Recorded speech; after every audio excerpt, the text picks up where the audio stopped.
बनलेले आहेत आणि हे अख्खं सभागृह, खालचं सभागृह असेल, वरचं सभागृह असेल, लोकसभा असेल, राज्यसभा असेल, हे संसदेचे जे काही कायदे आहेत, नियम आहेत, हे या राज्यघटनेशी सगळे संबंधित आहेत.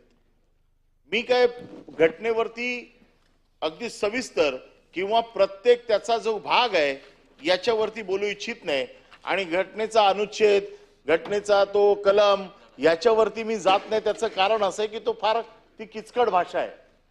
परंतु सोप्या सोप्या भाषेत जर सांगायचं झालं तर सोप्या सोप्या भाषेत हे आहे की आपल्याला जगायचं कसं आहे, आपल्याला बोलायचं काय, आपल्याला फिरताना काय करायला पाहिजे, आपले जगण्याचे अधिकार काय आहेत, ह्या सगळ्या अधिकारावरती ही घटना भाष्य करते.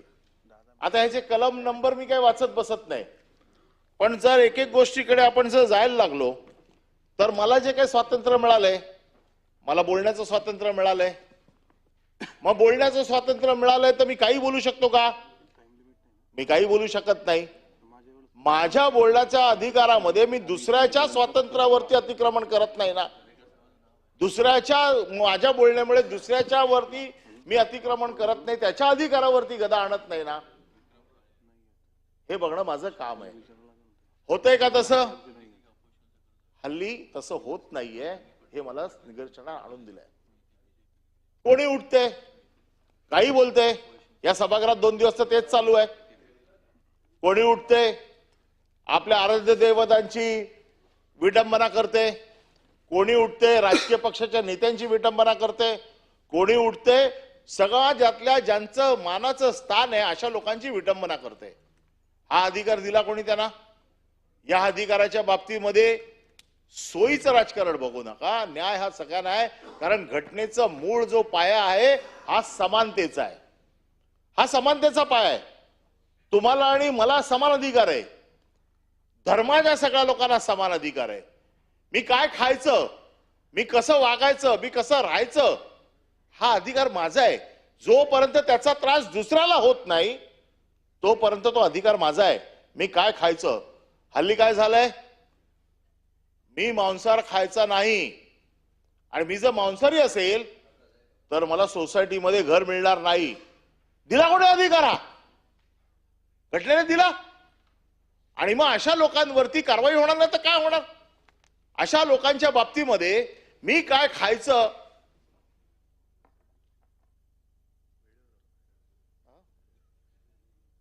मी काय खायचं हा अधिकार कोणाचा आहे? माझा आहे ना. माझ्या अधिकारावरती गदा आणणारा कोण आहे?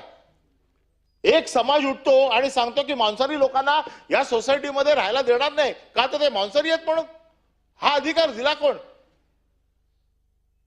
मटण कुठलं, झटक्याचं खायचं का हलालचं खायचं, हे देखील आता मंत्री ठरवायला लागलेत. हा कायदा कोणी आणला? नाही, तुम्ही व्हेज आहात पण कृत्य सगळी नॉन व्हेज आहेत.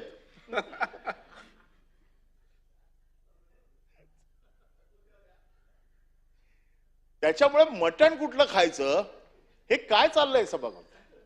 ज्या घटनेच्या आधारावरती, ज्या घटनेने मला अधिकार दिलाय, ज्या घटनेने मला राहण्याचा अधिकार दिलाय, खाण्याचा अधिकार दिलाय, मंत्री उठतायत आणि सांगतायत मल्हार असेल तरच खायचं, नाही तर खायचं नाही.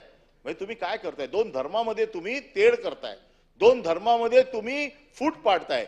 ज्या काय आता सध्या जे काय महाराष्ट्रात वातावरण आहे, जातीय दंगलीच्या पार्श्वभूमीवरती वातावरण तयार केलं जाते. आम्ही देखील हिंदू आहोत आणि हिंदू असल्याचा मला सार्थ अभिमान आहे. हिंदू असल्याचा मला बिलकुल दुःख नाही, अभिमान आहोत. परंतु मला बाळासाहेबांनी हे शिकवलं नाहीये की तू हिंदू आहे म्हणून रस्त्यावरती जाणाऱ्या प्रत्येक मुसलमानाची मान छाटून टाक.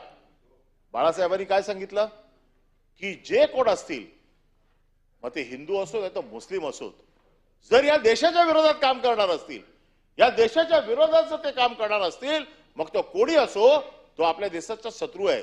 दुर्दैवाने त्यावेळेला जे काय बॉम्ब झाले, ज्या काय गोष्टी झाल्या, याच्यामध्ये मुस्लिम समाजाचे लोक आढळले आणि म्हणून बाळासाहेबांची ती सगळी वाक्य त्यावेळेला होती. आज काय झालंय?